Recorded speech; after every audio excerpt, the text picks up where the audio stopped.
皆さんこんにちは。今日も最新のウクライナ情勢について、公開情報をコンパクトにまとめて地図を使って、いち早くわかりやすくお届けします。よろしくお願いします。チャンネル登録して通知をオンにすると、動画公開時に連絡が来ます。過去の動画も再生リストから合わせてご覧ください。ウクライナ情勢。ロシアがキーウに侵攻してから933日となりました。まずは全般的な事柄です。ウクライナ軍の参謀本部の最新の発表によると、ロシア軍の損失は、兵士1220名、戦車18両、装甲戦闘車48両、砲52門、多連装ロケット1両、ドローン80機、その他車両89両となっています。戦線全体では、1日で105回の地上戦の報告があり、ロシア軍の攻勢は次第に勢いが低下しています。そして、視覚的に確認できるウクライナ軍の装備の損失数とロシア軍の損失数の比率は1対 1.7 で、ウクライナ側の損失数に比べ、ロシア側はその 1.7 倍になります。ロシア側の損失は終艇、歩兵戦闘車、軍用トラックが多く、クルスクで反攻作戦を行い、セイム川で渡河を頻繁に行っています。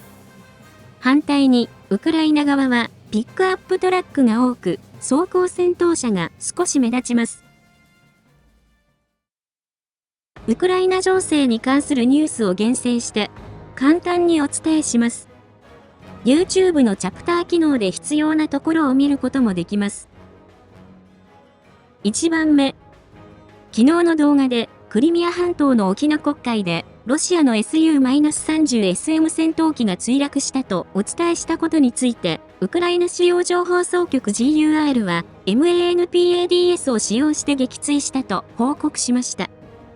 映像では、該当する戦闘機の機影が見え、その後撃墜されたような火の玉が見えるものとなっています。コメントでは、墜落した戦闘機は、サキ空軍基地を拠点とするロシア航空宇宙軍第43独立海軍航空連隊に所属していると伝えています。2番目。昨日の動画でもお伝えしましたが、タイムズによると、アメリカは、ロシア領内を奥深く攻撃することを許可する可能性があると伝えています。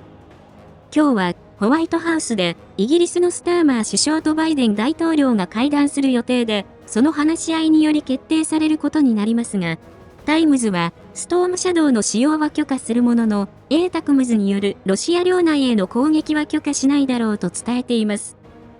一方、プーチン大統領は、ロシアへのミサイル攻撃は、これは NATO 諸国、米国、欧州諸国がロシアと戦うことを意味すると述べ、これに対し、スターマー首相は、ホワイトハウスに向かう機内で、この紛争はロシアが始め、ロシアは違法にウクライナに侵攻した。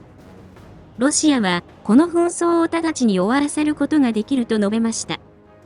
また、ウクライナ大統領府のポドリャク補佐官は、結果は公表されず、世界は、ロシア領土への攻撃が増加するのを見ることで、どのような決定がなされたか知ることになると述べました。3番目。ロシア経済問題という学術雑誌の調査によると、出産以降のあるロシア人のうち3分の1は、子供を持たない貨物としても延期すると回答しました。この調査は、昨年5月に行われ、12ヶ月の出産計画の変化を分析したもので、1年前に子供を産むつもりだったロシア人のうち、15% は無期限延期、6% は1年から2年延期、10% は取りやめたとのことです。逆に 9% は予定より早く子供を作ると回答しました。回答者のほとんどは延期または取りやめた理由として戦争、政治経済状況への不満、生活の困窮を挙げました。ロシアでは昔の大家族制を目指して特別人口作戦を実施していますが、それとは裏腹にロシア人は今年上半期に避妊具に過去最高の193億ルーブル347億円を支出し、前年同期と比べても 25% 増加、否認が静かなブームになっていると伝えています。ベドモスチが大手薬局チェーンに取材したところでは、ウクライナ戦争と西側制裁により、経済が不安定なため、ロシア人は子供を持つことを先送りしているとのことですが、専門家は国民の気分が改善し、今年後半には避妊具の売り上げは減少すると予測しました。それでは各地域の戦況です。戦況の変化のあるところを中心にお伝えします。その変化は大画面でフルスクリーン表示にしていただくと日付とともに追いかけることができます。説明するにあたり、ルシアン軍などいくつかの表現は YouTube 用に最適化してお送りしています。北東部クルスク方面、ハルキウ方面。8月6日にウクライナ軍がクルスクに侵攻してから35日となりました。クルスク方面。作戦に影響を与えるクルスクの天気は曇り。最低気温18度、最高気温29度。今日の天気予報は曇りとなっています。今後、少しずつ気温が下がり、曇りの日が多くなります。この方面では、昨日あたりからロシア軍による領土奪還作戦が始まりました。インターファックス通信によると、ゼレンスキー大統領は、ロシア軍がクルスクで反撃を開始したことについて、ウクライナの計画に沿った出来事だと述べ、ロシア軍の領土奪還の動きが想定内であると述べました。戦争研究所では、ロシア軍の攻撃は、クルスクの占領地全域で行ったものの、前進はわずかであると評価しています。グルジボ方面。この方面で、ルジアンは、セーム川を渡ろうと船橋を架け、ウクライナ軍がそれをハイマースで破壊しています。船橋を渡るロシア軍の歩兵がハイマースの攻撃により100人単位で地獄に召されたとの情報もあります。そのうち、デトキノの東13キロの地点にあるボルフィノでは、ウクライナ軍の戦車が国境を越え、ロシアン領内に突入しました。ご覧いただいているのは、おそらくルジアン側のもので、ウクライナ軍がドラゴンの歯という障害物を容易に乗り越えて、ロシアン領内に入るウクライナ軍の様子となっています。今のところ、戦況図に変更はありません。コレネボ方面。ロシアン軍は、スナゴストに向けて攻撃を開始し、地上戦が始まって3日になりました。ロシア国防省では、すでに10の集落を奪還したと主張しています。1番目。クラスノーチャブリスコとその南のビシュネフカでは未確認の情報ですが、ロシア軍が攻撃を行っているとの情報があり、その範囲をウクライナ軍の占領地から係争地に戦況図を更新しました。2番目。またスナゴストでは、ルジアンはスナゴストに向かって北のコレネボから第51空挺連隊が攻撃を行い、西の10ワイオクチャブラからも第155空挺連隊が攻撃を行っています。位置情報付きの映像によると、ルジアン軍は地図で示した場所で装甲車両を使って前進している様子が確認できます。また、その先では、ロシアン軍のドローンがウクライナ軍のピックアップをドローンで攻撃しているところが確認できます。その範囲をウクライナ軍の占領地から係争地に戦況図を更新しました。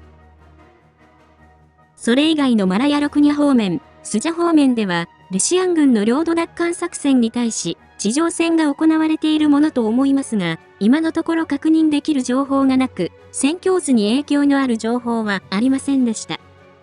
情報が入りましたら、すぐにお知らせします。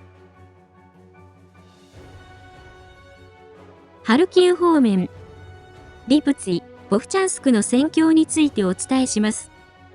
この方面で、ルジアンは3回攻撃を行いましたが、ウクライナ軍が撃退し、戦況図に変更はありません。北東部ルハンスク州方面、東部チャシフヤール方面、クピャンスクからチャシフヤール方面の戦況についてお伝えします。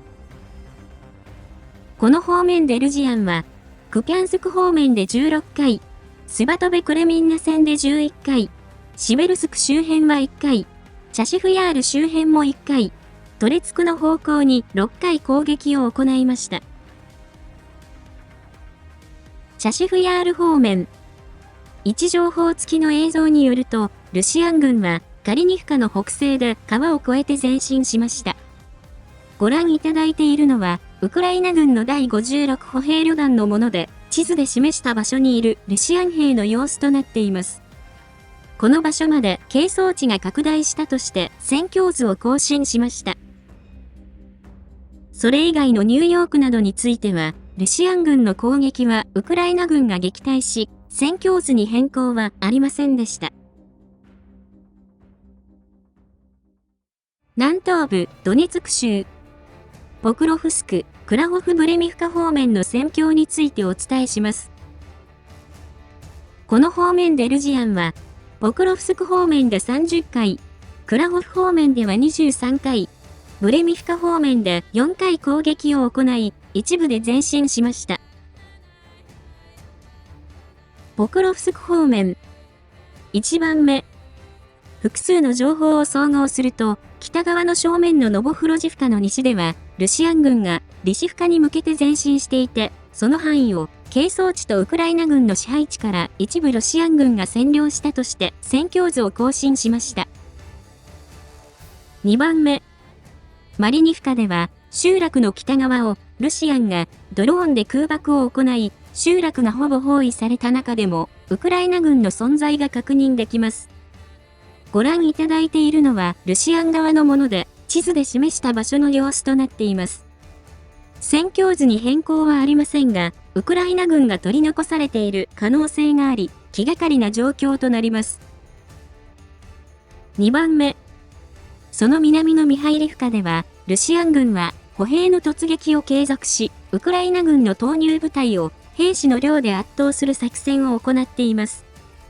位置情報付きの映像では、線路の西側の地図の場所で、ウクライナ軍の BTR 装甲戦闘車が遺棄された情報があります。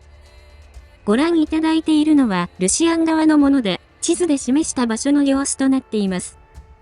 こちらは係争地内の出来事ですので、戦況図に変更はありません。3番目。その南のウクラインスクでは、昨日の動画で、ルシアン軍が集落の南東側に取り付いたことをお伝えしましたが、その後、ルジアンは占領地を拡大させ、現在南の高層アパート街で、ルシアン兵の存在が確認できる映像が複数あり、この場所が最前線となっています。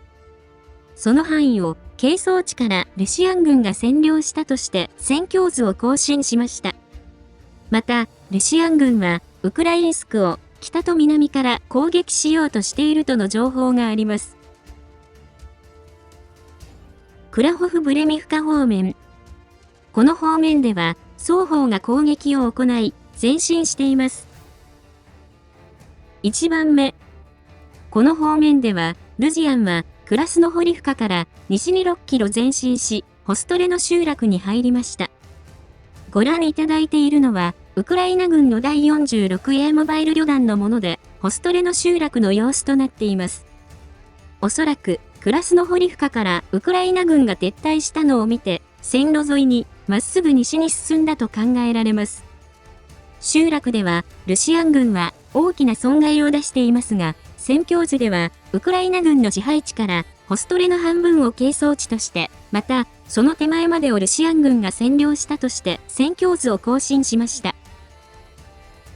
2番目。反対に、コスティアンティニフカの南では、ウクライナ軍が反撃を行い、前進しました。位置情報付きの映像によると、ウクライナ軍は、地図で示した川沿いに攻勢を仕掛け、O05325号線を越え、地図で示した境界森林に入り、陣地を奪還しました。ご覧いただいているのは、ルシアン軍の撮影したもので、地図で示した場所にいるウクライナ軍を観察しているところとなっています。その範囲を、ルシアン軍の占領地と係争地からウクライナ軍が奪還したとして、戦況図を更新しました。後方地域。1番目。ウクライナ国防省主要情報総局 GUR によると、ベルゴロドの鉄道で軍事物資を運んでいた58両編成の貨物列車が地雷を踏み、機関車と貨車11両が脱線し、ロシア軍の補給路が遮断された情報があります。写真は、その復旧作業の様子となっています。2番目。